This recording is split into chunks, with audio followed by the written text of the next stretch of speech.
New gear. We're both wearing new gear. I'm just jumping right into this. What are you wearing? Oh, I'm wearing our Russell Zip parka.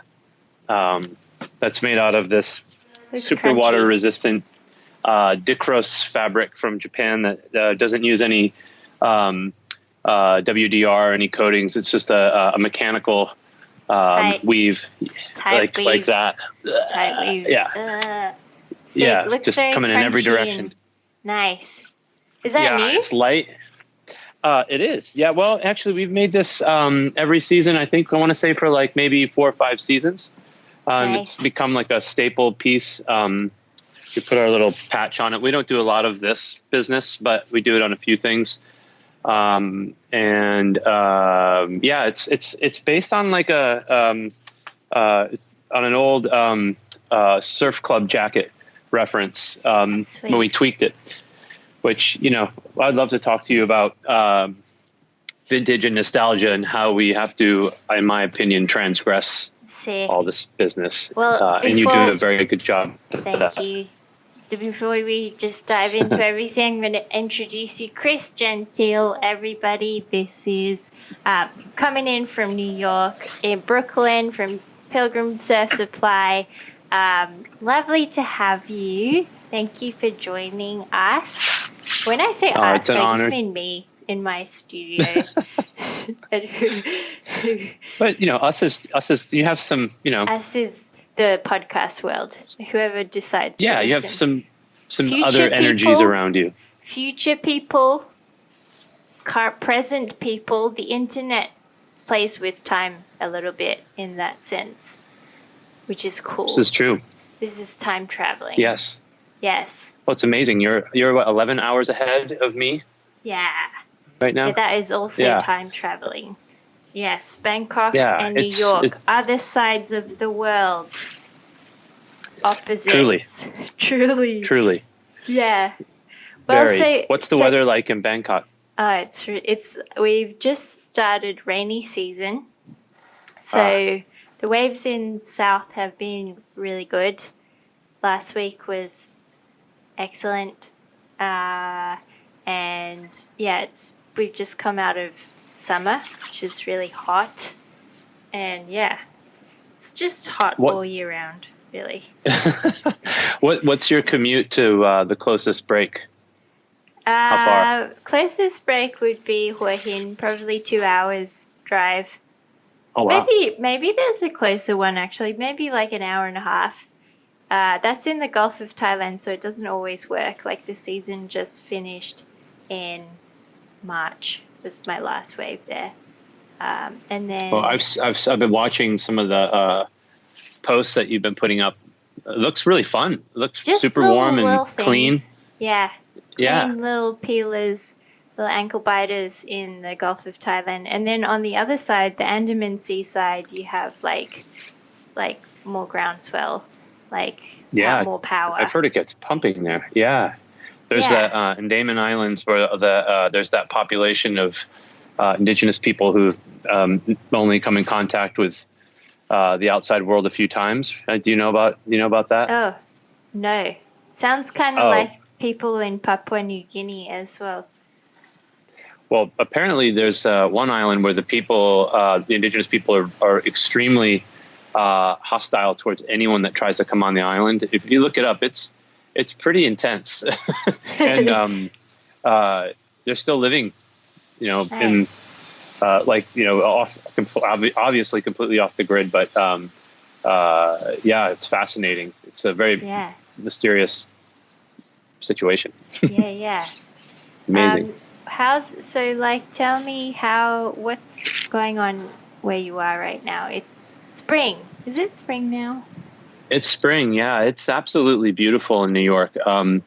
It's been a proper spring here. I feel like maybe the planet got realigned during the pandemic, but last few years, it feels like by this time it was already pretty scorching hot, but it's been, I'm in a jacket. Like I was out here earlier and I was like, I'm in our backyard, this little deck that we have behind our shop. But it's about like 60 degrees right now. And it'll be about 65 today. So it's like kind of sweater weather, hoodie weather, but warm Crispy in the sun, jacket cool in the weather. shade. Crispy jacket weather. Yeah, it's lovely. It's really pleasant. It's great to, great weather to be outside. We've had a pretty lousy spring for surf, but I surfed yesterday. We finally got some waves. Yeah, I saw you sent waters. me some pictures of some barrels, some hollow-looking, crunchy barrels. Wasn't too Where big. was It was that? fun. That was Rockaway. Rockaway. Yep. I think when we surfed, we went to Long Beach, which is just a little further out. But Rockaway's been really nice. Nice. I have been to Rockaway once where I shot my very first lookbook, my very first season in in Montauk, and on I think there's like some man-made, what do you call it? Jetties? Like pylons, jetties in Rockaway. Yep. Yeah, we shot on that with Eric Kvatek. Shout out to Eric. Oh, very cool. Yeah. Very cool. Yeah, Rockaway's we had lobster special. rolls. Oh, excellent. Where, in Montauk? On the way, somewhere. I have no idea. Like, people they just drove me around. Eric just, I didn't know where You're I was. along for the ride. It was just along for the ride. Yeah. That's great. Yeah, you have to have a lobster roll if you're in Montauk in the summer. It's a must. Yeah. That's amazing. What's the vibe in like the US right now? Everyone's kind of getting vaccinated. Are things going back to, is there more momentum in life? Yeah, you can feel it. I mean, I can only really speak for New York, but it feels a lot better here right now. Over the past month, I think with the amount of people getting vaccinated, it feels really good. I mean, it feels better than it has in a year and a half. And people are, when the pandemic hit, it really hit New York really bad. And it was pretty tragic. A lot of older people, a lot of people with ailments. And I have some friends who I surf with who are FDNY, New York firefighters, and those guys are the first ones to respond to any emergency. They have their own ambulance squad as well, but they were so overwhelmed by the amount of people that were in distress. Two of my friends have told me some pretty harrowing stories, and I mean, they were basically pulling bodies out of buildings, like carrying, deceased people from like suffocated, basically, down flights of stairs, all over the city. It was out of control, and the hospitals had these giant makeshift tent cities that were just basically morgues, and refrigerated trucks. I mean, it was apocalyptic. And as a result, a lot of people were scared, and a lot of people that were able to leave left, which was a good move, I think.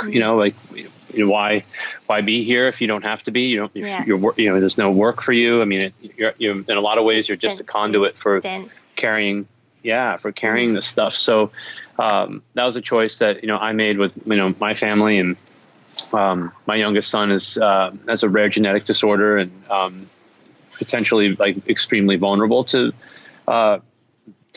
getting infected, and also just the hospitals being overwhelmed. Some of the things that go through your mind you just never imagined to be thinking about. It's just like, well, how would he be prioritized? Like this like 8-year-old kid that's in a wheelchair and is legally blind and is nonverbal. Like, where would he stand amongst the people in need?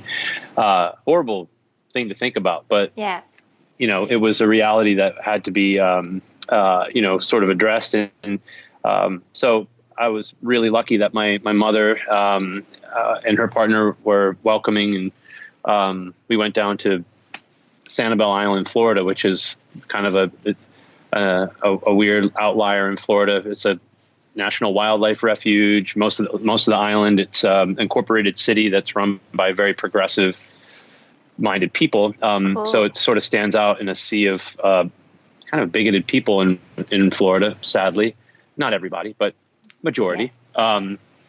So we went down there, and it was in March, and that's like the best time to be down there. So we were really lucky, but we got to isolate, basically on an estuary. And Amazing. my son and I fished, my other son and I fished like almost every day. Like we built sculptures, and I worked on my mom's house, and then I did all my design and concept work with my team in Japan from there.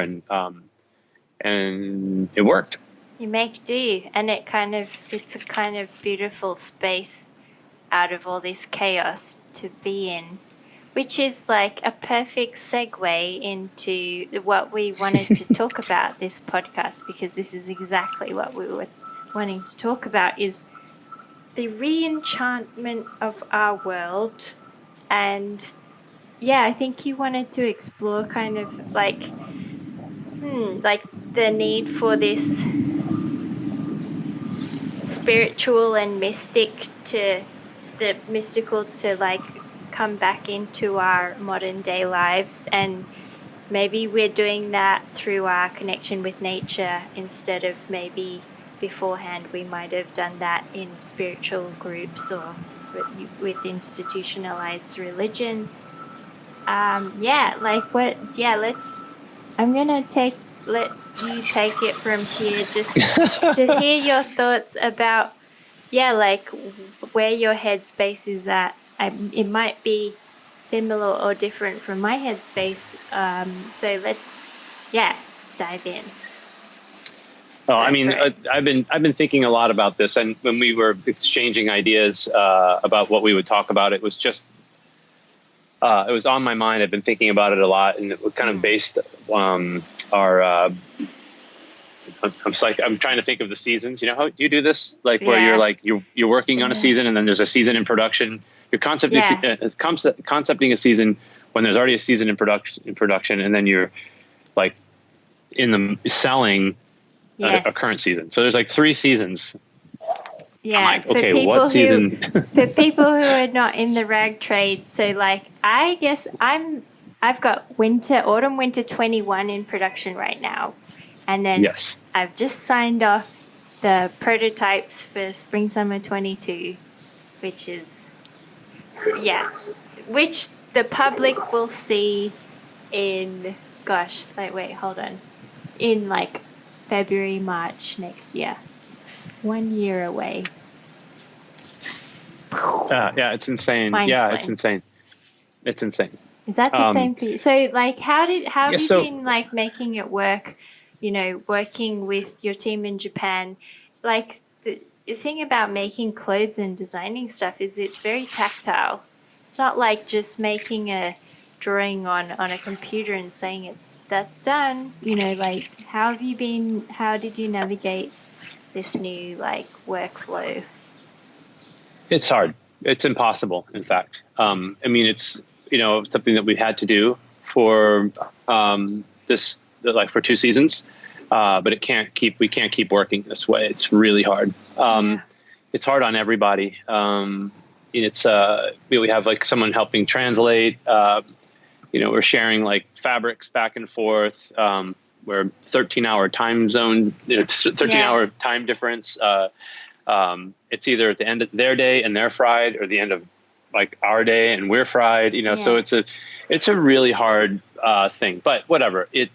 I say that, but who cares? It is what it is, right? Yeah. But we've been managing it, but it's definitely not ideal. And I also, the connection you have with people when you're together is incredibly special, and you can't replace that with this. So I'm grateful for this, by the way. The technology, my God, I don't know what we would have done without it. So true. We would have figured something else out too, right? I mean, whatever. We just send love letters to each other. Yeah. From across the world. Just send random like messages to people. Yeah. I really like this pair of pants. You did a fantastic job, but the fabric just sucks. Can we try it? No, it's not. It's never like that. But the wonderful thing is that we've been doing this now for 6 years. I think this is our 13th season right now, maybe.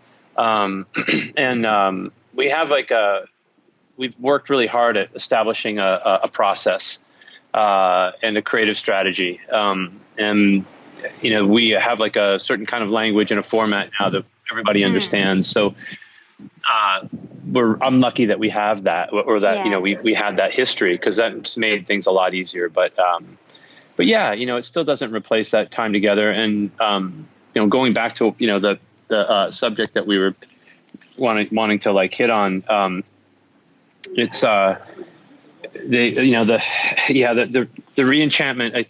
Years ago, I read this book by this woman, Susie Gablick, who's a brilliant art historian and art critic. And she wrote two books. They're kind of like back to back. One was called "Has Modernism Failed?" and the other book is called "The Re-enchantment of Art." And they're both kind of critiques on the the kind of like Euro-Western concept of modernism and the ideals that, and the idealism of modernism. And like, it really threw me into this place where I really questioned my whole entire education, and like what I've been taught to believe is like these kind of universal truths about design and about art and not aesthetics. Aesthetics, I don't believe in aesthetics. I don't believe in the idea that you can study, and put labels on things that are aesthetically good or bad. That's bullshit. Yeah. I mean, I'm sorry, but you can. I've been trained to be a critical thinker.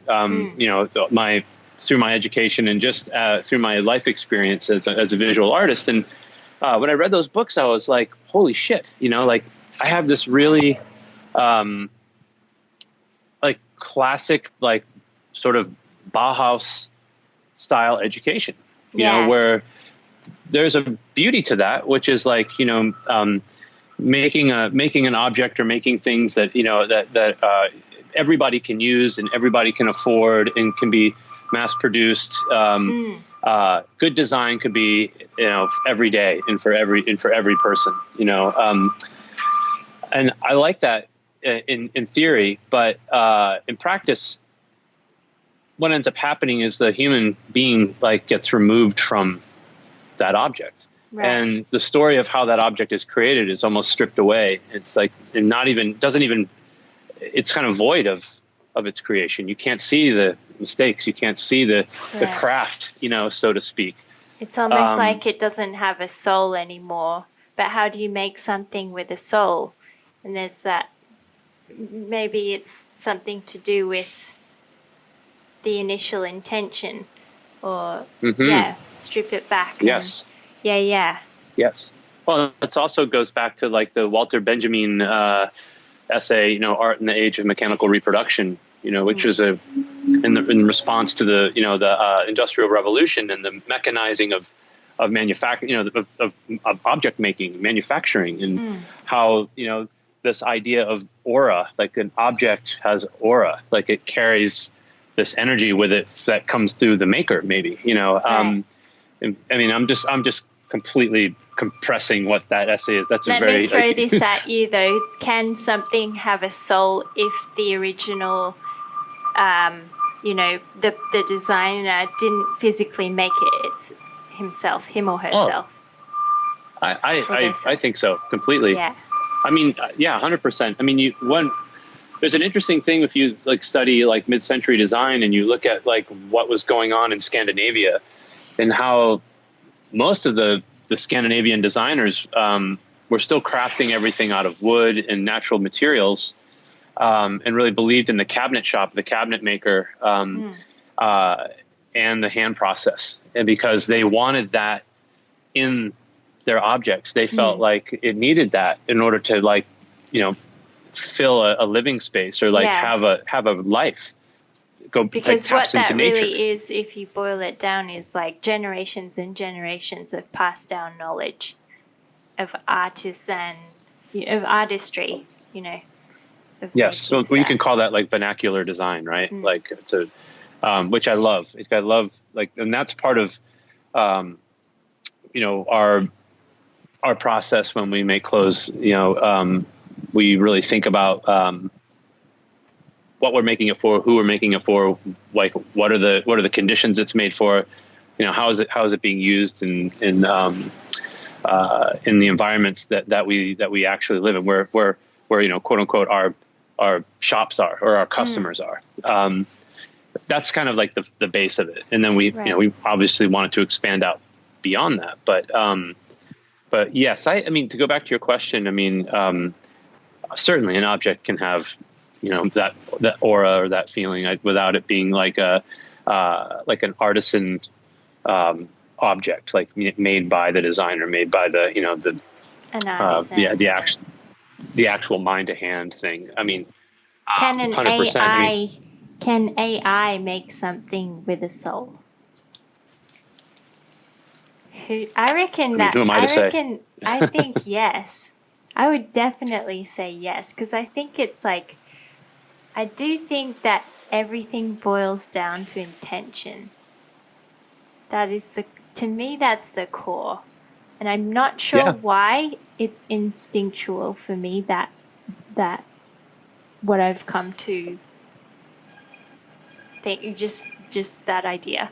But yeah, I think, what do I know?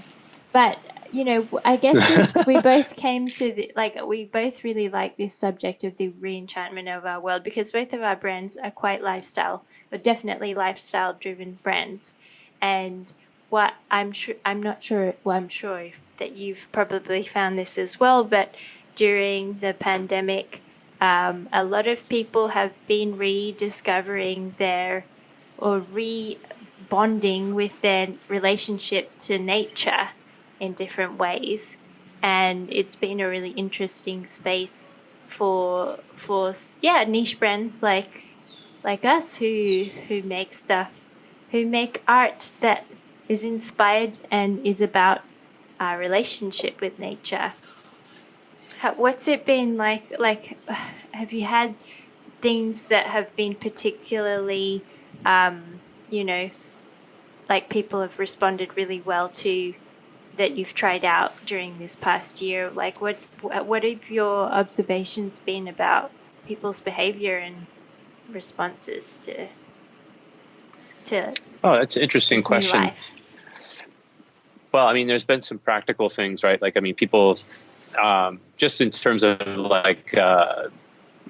categories, like we can talk business right now for a second. But in terms of categories, let's do business. Yeah. Let me like tighten up my tie.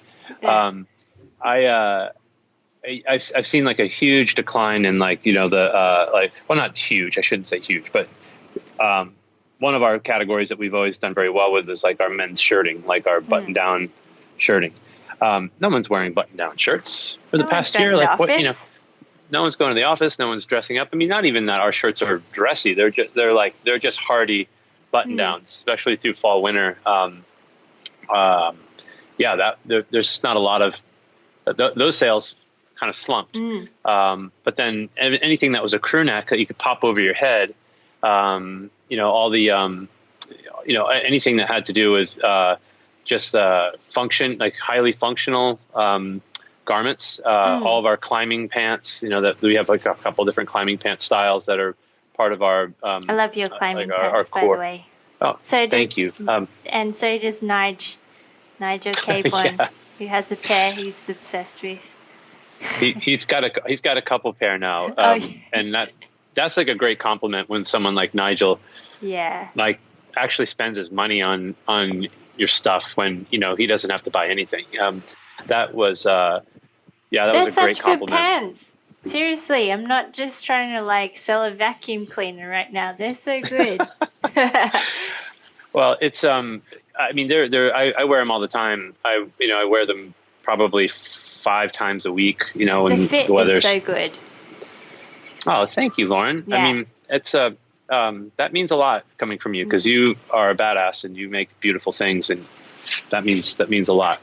And it's also really fun to have our pants next to your pants, because those are we also that's kind of a, I mean, I don't like the term unisex. I for some reason it just makes me think of like bad hair salons when I was a kid. But they really are genderless. They really do live in the genderless space and in our collection, which is a lot of our collection. and so do you. I mean, that's like your brand. So they sit well together. And there's a woman who has got really good style that came in the other day, and she had our pants on, and she had on one of your shirts, which I was like, yes, Sick. I love seeing that. That's like, it's fun. Brooklyn Isn't it fun to see your stuff out in the wild? I love that. And like, there seems to be a lot of Brooklyn people, probably definitely because of you, like a lot of Brooklyn people rocking women's wear, which I love. Like just random people. I seem to have a lot of friends in Brooklyn, and they'll just send me random like sneaky paparazzi photos of like people across the road wearing my stuff. Awesome. Sick. That's awesome. Yeah. No, it makes you feel like, wow, you know, it's it's like the ultimate compliment, you know, because you I know you have your head down. You're like kind of a one-man band, and you're grinding, and you're making things, and you're thinking, and you're producing, and then you're selling it, and then you're like, take a deep breath, and you're on to the next season. Yeah. And I kind of do the same thing. And it's hard to see it out there. And when someone actually spends their own money and chooses to put this thing on their body and present themselves with it, you know, I mean, when you think about it, that's a really intimate thing. It's an extremely intimate thing. Yeah. That is like, I don't know. I think the only other thing that tops that is when I saw like one of my small pieces that I made in my friend's bathroom. And I thought, oh man, he put my piece in his bathroom. That just kind of makes me feel bad. And then I went, oh no, this is the most intimate room in the whole house. It's like a space where you have time to look at some beautiful things for I was like, wow. every day. So no, but it's a cool thing when you see someone wearing your stuff. But there's like a whole Rick and Morty episode of like where, I don't know if you watch Rick and Morty. It's a hilarious show. I should watch it. Oh yeah, it's so good. I'm going to send you the episode. But there's one episode where basically Rick is like the smartest man in the universe. He's a grandpa. He has a drinking problem, and he has a planet of his own that is just dedicated to his toilet. It's like a planet just for his toilet, and it is a beautiful space. So, you know, if the smartest man in the universe dedicates a whole planet for a toilet, you know, that is the highest compliment to put your art. Yeah. I thought it was pretty good. Yeah. No, but the gosh, we're kind of jumping around. That's okay. It's all related. Everything is related so let's wind back. Okay. So we are talking about, I want to know why you think that we as a culture have a need for reconnecting with nature, and why we're doing that. Because it's so obvious that that's happened. Because like in the last year that I've been here and come back to Thailand, like surfing has popped off here.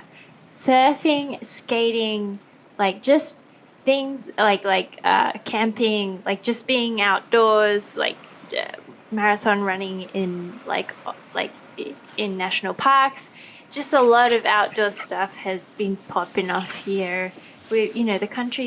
Thailand's been closed to the outside world for a year now, and like people are kind of really enjoying just getting back into nature. And yeah, I'm pretty sure that that's the case for many places in the world now. And like, do you have any theories about why that is and what drove us to do that?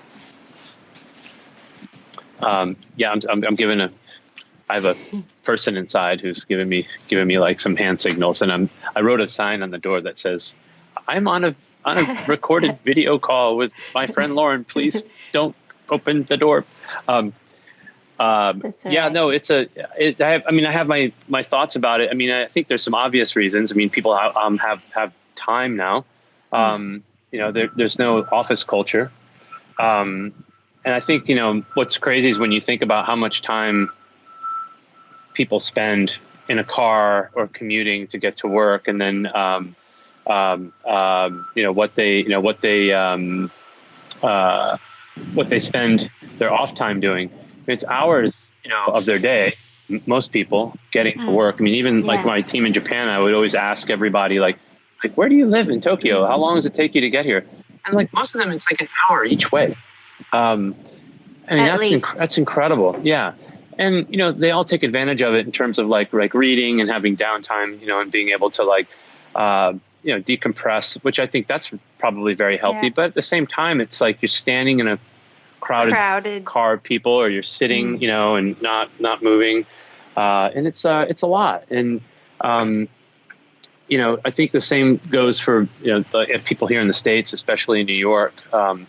Funny, like I think the people just like have the time to actually be outdoors. And in places where, you know, like New York, where it's very like incredibly different seasons, like when people were in the thick of it here in March, April, May, you know, like those are still kind of cool months. As soon as the weather broke, I mean, people are like, get me out of this 800 square foot apartment that I with my kids and my spouse, or like, you know, my roommates, like, get me the hell out of here. Like, I got to get out. And bicycles were, you couldn't buy a bike in New York for like 6 months. Like literally. I still, to right now, only have like 4 surfboards on the rack. When they come in, they go. They come in, they go. So anything that has to do with outdoors has been, you know, insane here. Tons of people surfing. That's like over here. If you want to buy a new surfboard in Thailand, forget about it. It's like at least a 6-month wait. At least. It's wild. Forget about it. I mean, some of our shapers, I believe it. There's some of our shapers, with people that we work with, have custom orders through January of 2022. Like they can't, there's just no way. This other shaper, this young shaper that he's also an incredible surfer, Ryan Birch, a friend of mine told me he's got a 2-year log of customs. I'm sure there's some Thai customers in there. Thai people are so hungry for anything right now. Yeah, I'm sure it's the case for many places, but yeah, it's wild. It's pretty wild. But I also think that, like, you know, going back to like the idea of like the re-enchantment, I mean, this idea of the idea of modernism, what we've been taught and told, you know, I think most people in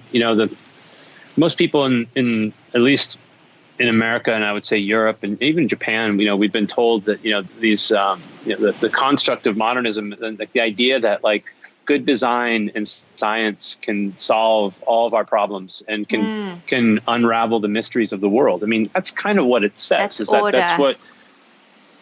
That's order. This pandemic has taken a giant dump on that idea, you know, and if you can't recognize that, then I think, I don't know, you got to go back and look at some of the highlight reels from this past year and a half. So it's that's like when I feel like that what you're touching on with the modernists is that they kind of moved too far into the realm of order, that there was that lack of that chaos that kept things alive and unexpected at the same time, which is, you know, that, and I think, inevitable thing, that the yin yang symbol. And I think that, you know, the idea of always moving towards order is sort of what we've been taught. I mean, of course, the world, you know, is the chaos, and we manage it every day. You know, just walking down the street in Bangkok or New York, like, you know, you have no idea what's going to come across, you know, your path, or you know, how to navigate. You know, you learn to navigate and respond, and I think that's like a type of an emotional intelligence that you know, we have to rely on, and that our bodies are truly in control, not our minds. You know, we react and then we process, right? So we're animals. So I'm fascinated by that, and I think that a lot of people, you know, maybe subconsciously, maybe consciously, have thought about that in the past year. You know, like getting out and putting themselves in nature, taking risks, maybe pushing themselves, trying to get fit, trying to, moving into the unknown. Yeah, I mean, I think that's like something really like important about that. Like facing that is important instead of constantly looking for something to tell us certainty and that it's okay, or that this is go this way, it's fascinating to me. And the idea of like re-enchanting things. I mean, I think that celebrating mystery, celebrating the unknown, going towards the unknown, going towards the things that might scare you a little bit. And there's a lot of famous quotes around that, like that's a very important thing to do, I think, in terms of developing, your character, because building character means doing shit you don't want to do. Hell yeah. Period. It's not about like, oh, I'm going to like, I'm gonna go learn to like ski. That's gonna build character. No, it's not. Not unless you're deathly afraid of a fucking mountain. But building character is doing shit you don't want to do, or you're afraid to do, right? So I think that maybe people got in touch with that. Maybe people felt like, what am I doing with my life? Like I'm sitting here right now, like, what is this? What's going to happen to the world? Like nobody really knew how, like, where this was going to go. So for the first time in our lives, like, what I relate, like what I try to relate it to, Lauren, is like what, in this country, like what my mother tells me when she was a kid, like she was deathly afraid of like a nuclear war, like the Cuban Missile Crisis, right? Like and she was deathly afraid, like, oh my God, we're going to be bombed. Like she would wake up in the middle of the night and like think about these things. And I think about like young people in Japan after like the atrocities that we committed on that country. I'm sorry, but our country did some horrible, horrible things by dropping multiple hydrogen bombs on Japan. Ridiculous, right? Yes. Like how did people like emotionally like go past that? You have to find something else, to like, you have to transgress those feelings. You have to go beyond them, and face them. Yeah. And maybe sometimes that's what, doing things like climbing, like putting some ropes on and doing some shit that's like, out of your control, a little scary, like going into the ocean and, in conditions that are, maybe a little bit threatening. Yeah. It's good for you. I feel like being in the ocean for some people is absolutely that. It's like a sense of having zero control and having a sense that you're a tiny speck in a very vast body of unknown. And that, I think, like I had thought just before, like going into chaos and the unknown and having to rebuild yourself and reinvent yourself in that space, in that unknown space, and figure out how you're going to react is something that also creative people do over and over again. Something that like musicians and artists do. Maybe not if they were pure modernists, but like that, to me, the creative process is consistently circling from order into this like unknown space where you have to throw everything out of the window and start again and redo and figure out a new combination within a certain framework and figure out how something works that way. But I think when it that same idea can be like, totally applied to physically being in nature, where you're always in a situation, say with surfing, say with rock climbing, with whatever, where there's the unknown keeps popping up and you have to kind of, your body has to figure out, a new combination of steps to navigate. And I feel like the modern condition was, culture itself is this idea is order. It's man putting framework on, the chaotic forces of nature. And maybe we got into such a condition where we, things got so easy. We have convenience stores, we have like food delivery services, we don't have to deal with a lot of the unknown forces of the world anymore. But this pandemic proved that wrong. And yeah, it's a great metaphor for that, for sure. Yeah, no, it's wild. I mean, there's so many cliches, at this point that people talk about when it comes to like how their life has changed, or how the pandemic has kind of exposed like all these weaknesses and imperfections in all aspects of life. But I mean, the silver linings thing that everybody likes to talk about. I mean, there's a lot of truth to it, in my opinion. I mean, there's like in New York, a lot of businesses have really suffered. A lot of people, but then a lot of people were given an opportunity to say, "Hey, like, I've been doing this for this long. I'm tired. I'm out. Yeah, this is perfect." See. It's given people an opportunity to kind of hit the reset button on so many levels. And of course, I would never want to relive this again. I wouldn't want anyone to relive this. It's been a pretty rough situation, and all the people who've died. I think about like some amazing people that amazing New Yorkers that have passed away. Like I learned the other day that this brilliant urbanist and architect Michael Sorkin died early on during COVID in his 70s, and the guy had so much more to do, so much more to offer.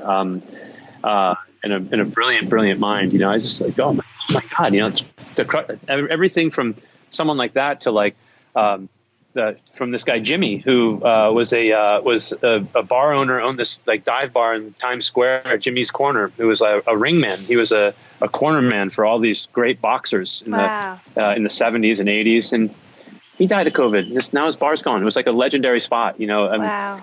So these are little stories. I mean, there's my uncle Benny passed away in his 80s from COVID. He lived a long life, and it got taken from him. That it's a really bad way to die. So yeah, I mean, it's troubling, but at the same time, if we have to take what we can from it. That's positive, and move forward. And I see that the exposure of the fragility of life, and of the stability of things is not what they seem. I hope that it's cracked people open. I hope that that fragility, that sadness, and that vulnerability has cracked people open to be more compassionate people. More empathy, right? Yeah, I want to believe that is the case. I truly do. I think there might be a small group of people that will never happen to. But that is it might be temporary for some people too, right? Yeah, it might be temporary. We might go back to like the fuck you, it's all about me. That was what was interesting to me too, Lauren. And I love to like point this out, and this because you're an incredibly traveled human being, and you have an amazing worldview. But in America, like we've all been taught to be individuals, and from a really early age, we've been told like you can be anything you want to be in America. Which is we all know is bullshit. We all know that if you're a white male, you get a 200-yard start in a 50-yard race. Absolutely. So but that's what we're told, and we're told that it's all about us, and we're awarded and rewarded for being self-sufficient and independent. Right. Independent is like this value. But then at the same time, if those are the values of a society, then what happens to people who are not successful? Well, they're made to feel like losers, failure, total. Yeah, I mean, big fails, which it's and this the pandemic has really helped, I think, in this thinking, like helping break this thinking up, because people here were like, there are certain people here who are resistant to wearing a mask. They're like, well, it's my right not to wear a mask. I'm like, no, this isn't a seatbelt. You not wearing a seatbelt kills you. Yeah. You not wearing a mask kills other people. It's like a weird thinking. When you look at, there's just a very weak sense of other in America. And I'm hyper aware of it. When you live in New York, you have a much stronger idea of other because you have to deal with people on a pedestrian level every single day of your life. Yeah. And they're from all over the place. Yeah. And, if you're a racist and you live in New York, you must be a miserable son of a bitch, because there's no room for it. There's no space for it here. Yeah. So I'm grateful for that. But at the same time, there is still this thing like, if you can make it here, you can make it anywhere kind of attitude in New York. Right. And there's a lot of that ambition, which, in a lot of ways, that ambition, when people's expectations aren't met, turns into fear and it turns into cynicism. And those people get spat out of New York. Right. Which is, unfortunate because but what I realize is that like the group, like having a community of people around you, I'm speaking about New York specifically, is so vital to like having success here. Not success like monetary success or career success, but actually having life success. Yeah. Like being able to live a good, fulfilled life. No one has family here, really. Like most people in New York aren't from New York. They come here from all over the world and you build a family. Absolutely. And it's kind of a beautiful thing. When this pandemic hit and, you're seeing news from around the country where people are refusing to wear the mask and, it's my right, all this, this like pseudo libertarian kind of behavior. The reality is that it was just fear. And you look at how many people died here. Look at what the infection rate was. It's been insane. But then you go to Japan and you look at a country like Japan. There's 130 million people that live on those little tiny islands. Yeah. 130 million stacked on top of each other, like inches apart. And they've had 10,000 deaths. Yeah. For the whole since this thing started, because they have a sense of other, that the group is more important than the individual, right? Yeah. Your culture, where you're from, Thailand, that is a fundamental aspect of the Thai culture. And that is the most beautiful part of living in Thailand, is the interconnectedness of every single person here and the openness that you experience from meeting strangers and just people, just being accepted for who you are, and being, in our language, calling each other brother and sister and auntie and uncle, to strangers is it's built into the language. So the culture itself has these building blocks for cohesiveness and interconnectedness. So you call someone a stranger on the train who needs a seat, you call them brother or sister, auntie, uncle, whatever, grandma or grandpa, so that when that's like, I think when that's built into a language, it's easier to then act it out and behave a certain way when it's the really culture's intimate. Been built like that. But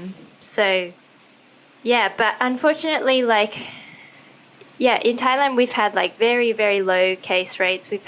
Life has been pretty normal for us last year, except for the fact that the country's been closed. But now what we're seeing in the world is that developed countries are being vaccinated, and the developing nations are being left out. And now there's these very contagious strains of virus, like the Indian variant and the South American variant and the South African variant, are spreading like wildfire. We have a third spike happening in Thailand right now. And this, I think it's the Indian variant. And I think it spreads so fast that even though everyone is being so cautious and being so, wearing masks and even in the slums, everyone's being so cautious, this virus is like unstoppable. It's really crazy right now. So that is the reality for us here now, is that, yeah, we closed the country. We had it pretty okay last year, while the developed nations were, in the shit. And Yep. now they're being vaccinated, and, now it's like this much, much heavier version of the virus is here. But yeah. Well, I mean, we can get political about this, and I mean, I have this, of course, it's all my opinion, but the fact that the big pharmaceutical companies that developed all the vaccines, they're not releasing their patents, they're not releasing their recipes, so that the more can be. I mean, it makes no sense that this isn't a for-profit situation. Yeah, it's a disgusting. Global pandemic. Yeah. And this is the group, and this is the individual problem right here. Yeah. It's like this is a big for-profit company. What do you mean you don't want to give the recipe away? Are you kidding me? Like, you want to? We need to, like. There's people. It's like, families that are being wiped out. I mean, the situation in India is so horrific. And here we sit and like I don't know about you, but man, there's days where like I'll wake up and I'm like, what am I doing with my life? Like, there's like there's just like problems that are so big. It's overwhelming. So big. Yeah. And I can't. My solution to that is that I just try to give in the ways that I can give. Yeah. And it boils down to what you were talking about, though, is community. I think, like, if all of us could live looking after our immediate community the best way we could, in the most interconnected way we could, that's huge. I think that's really huge. I mean, it's I hope that people are learning from this and can see it that way. I mean, and maybe that seeing the atrocities that are happening in India, and the fact that the people with the most money and the most power have really not really met the problem. And I think we have to be really critical of that as a global community. Yeah. That's it's unacceptable. Yeah. It's totally unacceptable. And it's gonna happen more probably, Lauren, in other places too, which, is scary to think about. But you hope that, that they can stop the bleeding soon. It's crazy to feel like, that these vaccines are privatized. Yeah. That doesn't make sense to me. It doesn't make sense. It's heartbreaking, but we're going to see the ripple effect of this for years and years and years and years. Yeah. And the fashion industry, I think, also, we have to demystify the sale culture. We have to get back to a place where these things that are made by people's hands, these can't be made by machines. Yeah. The things that we wear, like, human being made this. Like, who is that human being? I think when you I'm looking at my notes here because when you can relate somebody's effort, somebody's human energy into something, you respect it more. And when you can understand how something was made, where it came from, you respect it more. You do a really great job of doing that with your brand, and with everywhere from where the idea came from to where it's made, and you celebrate the process. Whereas the rest of the fashion industry, not the rest of it, but for the most part, for a very, very long time, it's been hidden. Yeah. Because it's an ugly, ugly, dirty, dirty trade. Awful. And people suffer. It's on the backs of people and the environment when it's big, when it's really big. So we're not perfect, but by any means, but we try our very best always to use best practice. We certainly use good factories that are like way above bar in terms of like the condition and the working condition. Fabrics we use are always considered, but the number one thing for us, Lauren, is that we want to make things that last, because that is environmentally very responsible. Totally. Yvon Chouinard told me that when I met him, and he said they won't make anything at Patagonia unless it will withstand the rigors of what it's intended for. They do crazy wear testing, and like that's what I want for our brand. Your brand's that way. You make your stuff's bulletproof, and that's responsible. It shouldn't cost less, 6 months from when you put it into the world. Because what I love seeing is like when people are like reselling like my gear, and you see how like well the value keeps, and you see how much people still respect the pieces, and how that's the best thing when you see things like your pieces, like old season pieces on the resale market. That's like a real win when that happens. One of my goals. I don't have a lot of goals. I don't really even believe in goals, so I don't even know why I'm saying goals. But what I hope goals are good is that, they can be, I guess, if they're open ended. But for me anyway. But in 30 years, if I can go into a vintage shop and see Pilgrim on a rack, then I know that we've done a Then I feel like we've done something right. Good. You did good. That's I hope. Sick. But Beautiful. yeah, it's wild.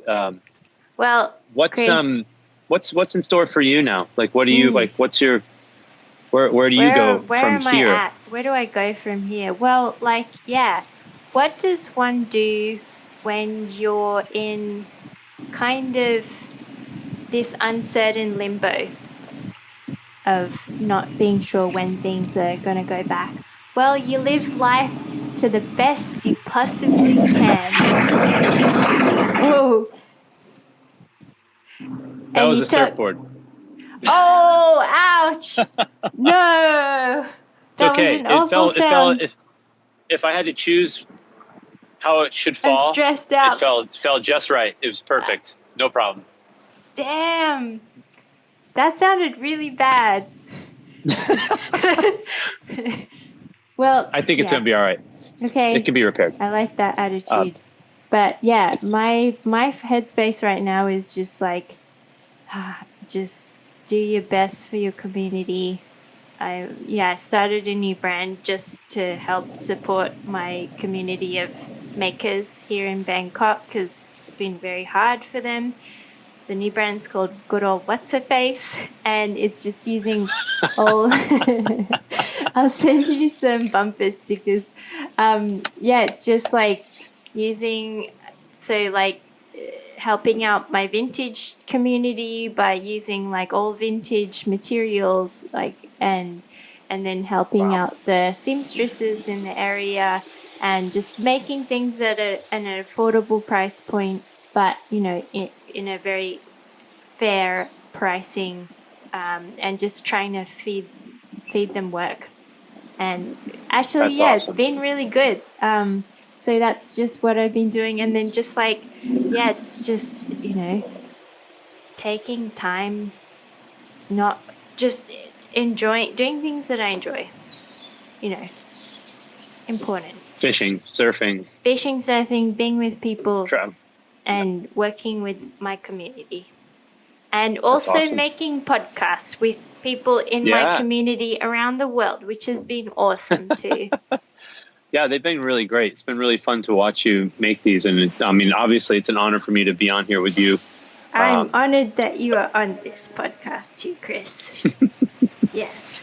It's really special. And, hopefully what we're talking about is interesting to people. I don't know. I don't know how, There's a lot of respect for you, Chris. And I want to ask you, just as we wrap up, what has this, how has this headspace that we've been in this podcast, how has that influenced your design work moving forward? Has it? I'm sure it has. Oh, yeah, no, it definitely has. I mean, I see I see what we do, you and I, and like a lot of our peers and the people that we respect. It's like one big design problem, and it's not just about, designing the clothes, executing the clothes. It's about thinking about the context, and how like we're reacting to culture all the time.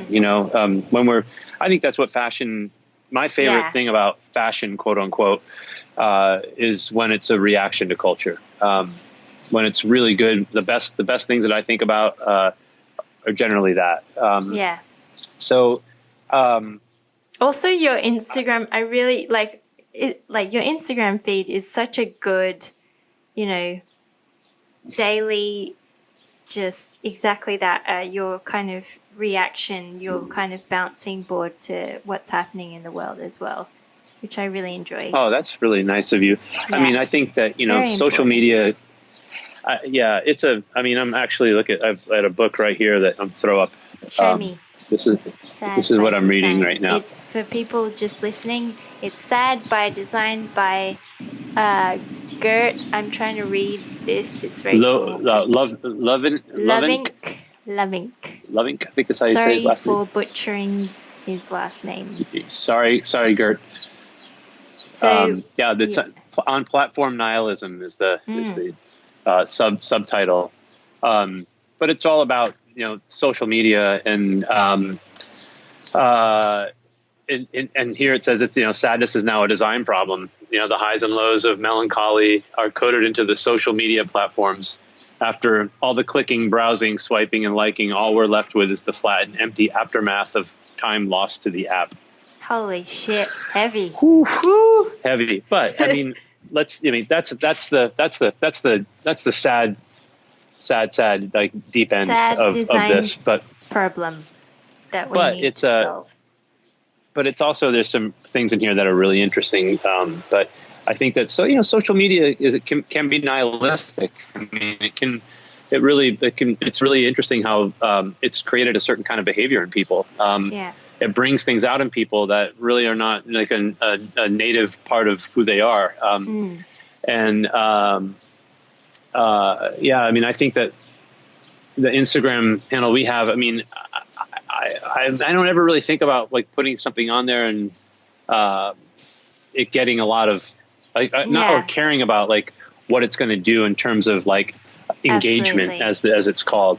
It just goes on there and it goes on there, and sometimes things that you would think people would really like, they don't really react to it, and the things that you think are just kind of like, oh, this is going to be really boring, like for a lot of people, like this incredible interview, like a little excerpt that I put up of Ian MacKay from Minor Threat and Fugazi. They did like this beautiful lecture at the Library of Congress years back.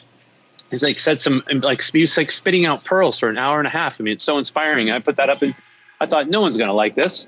Here's a 52-year-old guy, like balding guy, like talking. No one's going to like that. And people were like sending me notes like, oh my God, thank you for sharing this. I never knew this was a thing. And I'm like, me either. I just, my friend turned me onto it. So it's like when you get to share things like that, it's like music, and people that DJ and who are like want to hide their records and don't want people to know what they're playing. I'm like, why?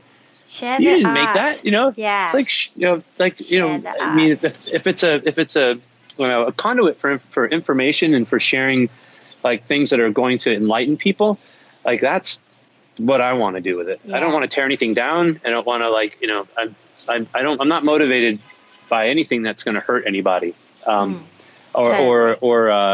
Or cynicism that's like going to cut. It's a wonderful tool, but at the same time, I think all of us put way too much emphasis on it. Yeah. It sucks that it has become such a giant that it really dictates how a lot of businesses perform, and a lot of it dictates everything, which is the shitty part of it. And I'm totally if I'm totally an advocate for like independent everything. So that's one thing I do truly wish for is like, taking away the monopoly of social media from like the big tech giants. But maybe that'll happen. Let's see. It could. Let's make it happen. Let's see. Let's make it happen. Well, Chris, thank you so much. Like, we are out of time now, but this has been sick, and it's been so nice to chat and hang out with you. Likewise. For people who want to check out Pilgrim Surf Supply, how should they do that? Oh, go to our Instagram. Sadly, that's one place. Not sadly, it is a platform. So, Instagram and our website is pilgrimsurfsupply.com. It's a great website. There's lots of good stuff on there too. If they're in Japan, we've got a wonderful partner in Japan, and we just opened a store that I have yet to see during the pandemic in Kyoto, and then we have our flagship store in Tokyo, and then we have our flagship little shop here in Brooklyn. My favorite way for anyone to experience what we do is to actually be in one of the physical places, because that's kind of how you understand what we're doing. There's so many people in my community and my friends who just adore your space. So just not only the physical space, but just like the whole space, the online and offline space. Oh, wow. Yeah, seriously. Like, actually, it was because of you that I met, someone who has become such a good friend, and because of the mixtape I made on the Pilgrim site. Just like, is that right? Connections, beautiful things. So cool. That's wonderful. That makes me feel that's cool. That's all I need in life. That's all. Yeah. Well, yeah, that's motivating. Thank you. I can't wait to be able to go and visit all the stores again. That would be great. Likewise. Let's go surf soon. Yeah. It will. Thanks, Chris. We'll surf Bye, somewhere. everybody. We'll surf somewhere. That's a deal. Somewhere.